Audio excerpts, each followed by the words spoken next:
அனைவருக்கும் வணக்கம். இன்றைக்கு வந்துட்டு செக்ஸாலஜில வந்துட்டு ரொம்பவே முக்கியமான ஒரு விடயத்தை பத்தி தான் இன்னைக்கு பார்க்க போறோம்.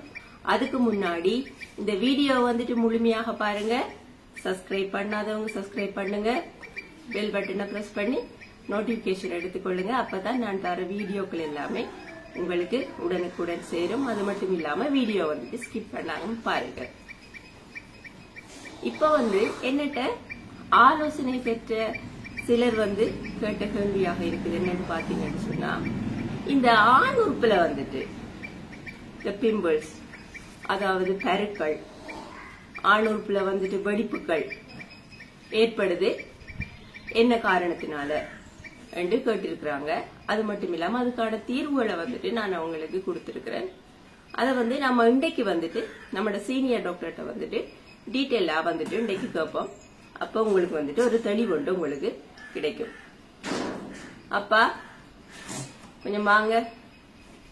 என்ன இன்னைக்கு அந்த கிளைண்டுக்கு அவங்க நிறைய விடயங்களை இந்த ஆண் உறுப்புல அவங்களுக்கு இந்த வெடிப்புகள், அது மட்டும் இல்லாம பிம்பிள்ஸ், கருக்கள் ஏற்படுது. அதனால அவங்களுக்கு நிறைய பிரச்சனைகளை எதிர்கொள்றாங்க இல்லையா? அப்ப அதுக்கு நீங்க கொஞ்சம் டீட்டெயிலா சொன்னீங்கன்னா உங்களுக்கு கொஞ்சம் உதவியா இருக்கும். நான் தீர்வுகள் கொடுத்திருக்கேன், இருந்தாலும் கூட நீங்க அதை கொஞ்சம் டீட்டெயிலா சொன்னீங்கன்னா உங்களுக்கு. ஓகே, வணக்கம் ஃப்ரெண்ட்ஸ், எல்லாரும் எப்படி இருக்கீங்க? சரி, இப்போ பாத்தீங்கன்னா இந்த ஆண் உறுப்பை பொறுத்த வரைக்கும் அது ரீப்ரொடக்டிவிட்டி சிஸ்டம் இல்லையா, அதாவது உற்பத்திக்கு காரணமாக இருக்கக்கூடிய ஒரு விஷயம். அது மட்டும் இல்லாமல் அது மிகவும் பாதுகாப்பாக இருக்க வேண்டிய ஒரு விஷயமாகவும் இருக்கு மனித உடல்ல. இப்ப அதுல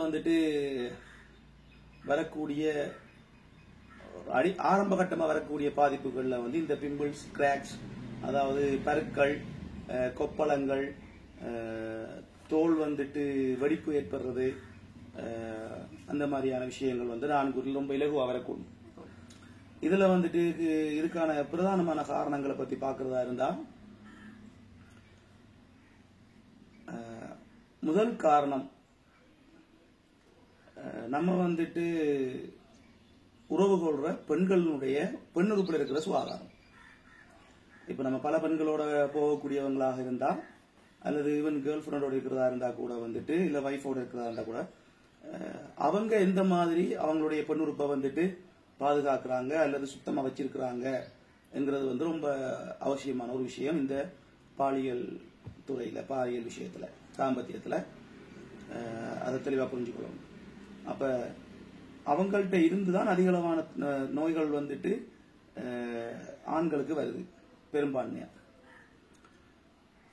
அப்ப உங்களுக்கு முதலாவது இந்த மாதிரி ஒரு அடையாளம் தெரிஞ்சிருக்கு. உங்க ஆண்குறில இந்த மாதிரி பிம்பிள்ஸ் இல்ல கிராக்ஸ் ஏற்பட்டிருக்குன்னா, கொப்பளங்கள், பருக்கள் இல்ல வெடிப்புகள், இந்த மாதிரியான விஷயங்கள் ஏற்பட்டிருக்கா, முதல்ல நீங்க சிந்திக்க வேணும், நீங்க உறவு கண்ட பெண்ணிட்ட இருந்து ஏதோ விதமான ஒரு தொற்று உங்களுக்கு வந்திருக்கலாம் என்று சொல்லி நீங்க முதல்ல புரிஞ்சு கொள்ளலாம்.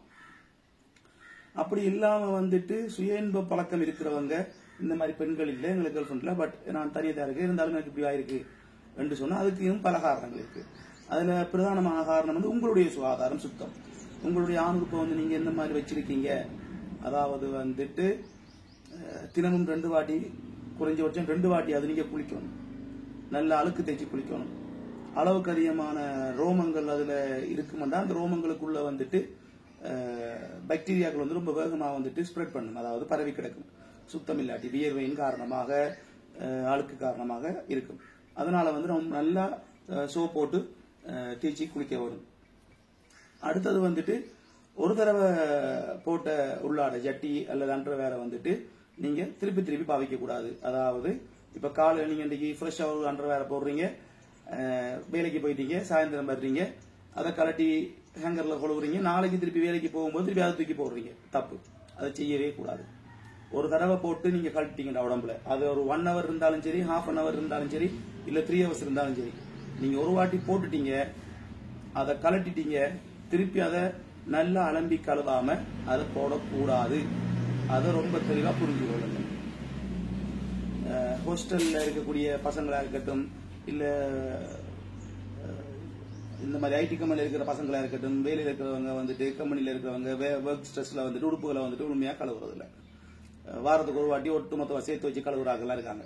ஸோ அந்த மாதிரி ஆட்களுக்கு இந்த மாதிரியான பரவுதல் தொற்றுக்கள் வாரதுக்கான வாய்ப்பு ரொம்ப அதிகமா இருக்கும். நல்லா தெளிவா கேட்டுக்கொள்ளுங்க.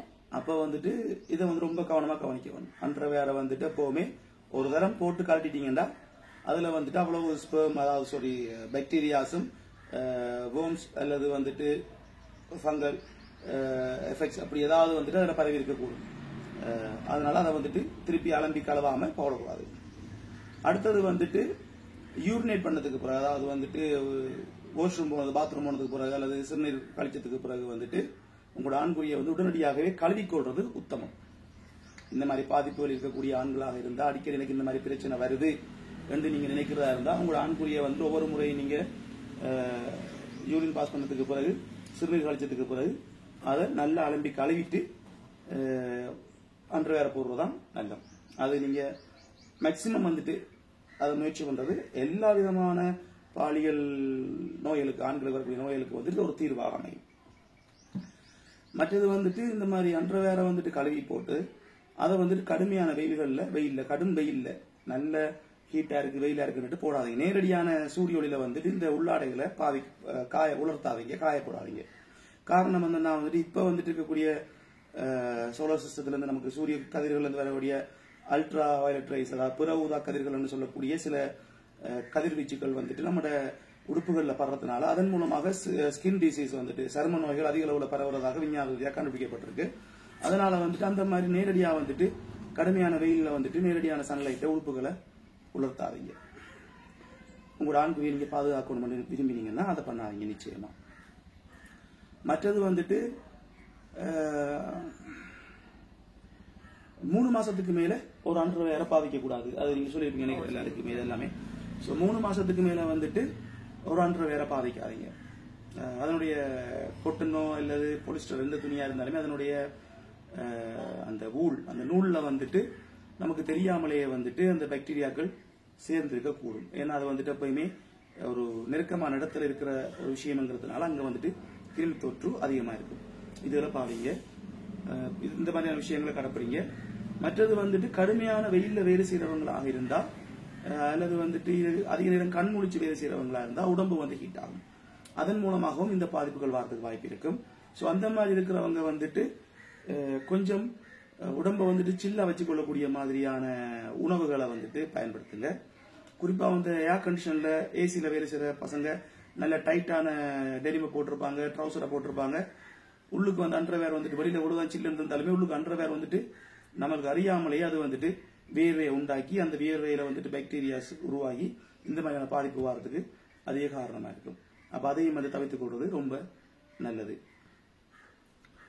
இதையும் தாண்டி வேற பிரதான காரணம் என்று சொன்னா வந்துட்டு உங்களோட உணவு பழக்கத்தில் இருக்கக்கூடிய ஒரு சில பிரச்சனைகள், அதிகளவான அமிலத்தன்மை கொண்ட உணவுகள், அதாவது வந்துட்டு புளிப்புச்சுவை அதிகமாக இருக்கக்கூடிய உணவுகளை நீங்க அதிகமாக விரும்பி சாப்பிட்டீங்கன்னா உங்களோட சிறுநீரகங்கள் வந்துட்டு ரிஃபைனரி, அதாவது உடம்புக்குள்ள இருக்கிற திரவங்களை வந்துட்டு சுத்திகரிச்சு அதுக்குரிய செயலை பண்ணும்போது வந்துட்டு அதுல புளிப்புச்சுவை அதிகமாக இருக்கும்னா அது வந்துட்டு உங்களோட யூரின்ல வந்து அசிடிட்டி அதிகமாகும். உணவுகளை சாப்பிடுறதா இருந்தா நம்ம புளிப்புச்சுவையான உணவுகளை நம்ம அதிகமாக எடுத்துக்கொள்றோம்டா நம்மளோட சிறுநீரகங்கள் வந்துட்டு அந்த நீரை வந்துட்டு சுத்திகரிக்கும் போது வந்துட்டு அதுல இருந்து வெளியாகிறது வந்துட்டு ரொம்ப அசிடிக் தன்மை கொண்ட திரவங்களாக இருக்கும், யூரினா இருக்கும். சோ அந்த டைம்ல வந்துட்டு நிச்சயமா வந்துட்டு இந்த மாதிரியான பருக்கள் அல்லது கொப்பளங்கள் வர்றதுக்கான வாய்ப்பும் உங்களுக்கு இருக்கும். அப்ப உணவு வந்துட்டு ஒரு டயட் என்று சொல்லும் போது வந்துட்டு ஒரு பேலன்ஸ்டான டயட்டை வந்துட்டு உப்பு புளி காரம் எல்லாமே ஓரளவுக்கு சீராக இருக்கக்கூடிய மாதிரியா பார்த்துக்கொள்ளுங்க. குறிப்பா வெயில் காலங்கள்ல வந்துட்டு அதிக புளிப்புச்சுவை இருக்கிற உணவுகளை அதிகமா விரும்பாதீங்க. இந்த மாதிரியான முக்கியமான விஷயங்களை வந்துட்டு கடைப்பிடிச்சிங்கன்னா உங்களுக்கு ஓரளவுக்கு வந்துட்டு உங்களோட தொற்றுக்களை ஆண்குள்ள வரக்கூடிய அடிப்படையான தொற்றுக்களை வந்து நீங்க பாதுகாக்க முடியும். இப்ப அந்த மாதிரி தொற்று வாரத்துல வந்துட்டு பெண்களை பத்தி சொன்ன இல்லையா, அதாவது பெண்கள்கிட்ட இருந்து வரக்கூடிய வாய்ப்பு இருக்கு. இப்ப இதே விஷயத்தை தான் இப்ப ஆண்கள் வந்து என்னென்ன விஷயங்களை கடைப்பிடிக்கணுமோ இதே விஷயத்தை தான் பெண்களும் கடைப்பிடிக்க வேணும். அவங்களோட பெண் உறுப்பு வந்துட்டு இந்த விதமான பாதிப்பும் பெறாமல் இருக்கிறதுக்கு. அதே போல வந்துட்டு ரோமங்கள், ஆண்குறியில் இருக்கக்கூடிய பெண்குறியில் இருக்கக்கூடிய ரோமங்களை வந்துட்டு முடிஞ்சா ட்ரிம் பண்ணிக்கோங்க. கொஞ்சம் வந்துட்டு அதை கட் பண்ணி குறைச்சிக்கோங்க. காரணம் வந்துட்டு முடி அதிகமா இருந்தா வியர்வை அதிகமா இருக்கும். அப்ப அந்த குறைச்சு கொள்றது மூலமாக இந்த மாதிரியான பாதிப்புகளை நீங்க தடுக்கிறதுக்கான வாய்ப்பு அதிகமாகவே இருக்கும். இப்ப இந்த மாதிரி வந்துட்டுது, இப்ப இதுக்கு என்ன செய்யலாம்? இந்த மாதிரி ஒரு தொற்று வந்துட்டுது, இந்த தொற்றுக்கு நம்ம என்ன செய்யலாம் என்ற மாதிரி பார்த்தோம்னா வந்துட்டு வெந்நீர்ல வந்துட்டு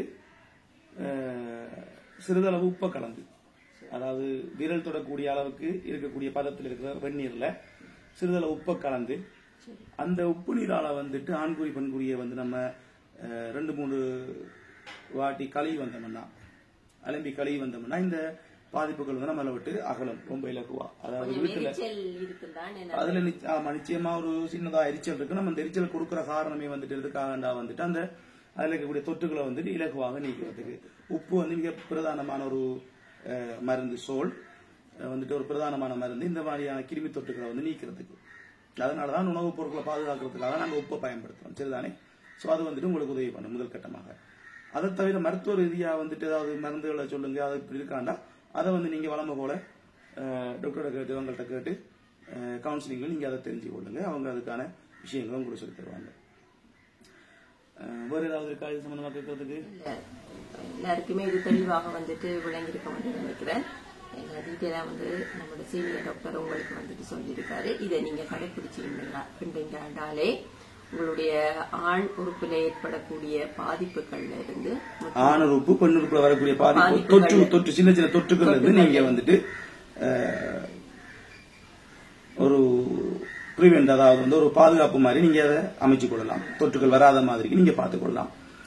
இதுல வந்து ரொம்ப சொல்றதுக்கு இருக்கிற விஷயம் வந்துட்டு இந்த மாதிரி தொற்று உங்களுக்கு அடிக்கடி ஏற்படுதுன்னா உங்களுடைய விரைப்புத்தன்மையும் ஆண்குறி சுருங்குதலும் உங்களுக்கு ஏற்படுத்தணும்.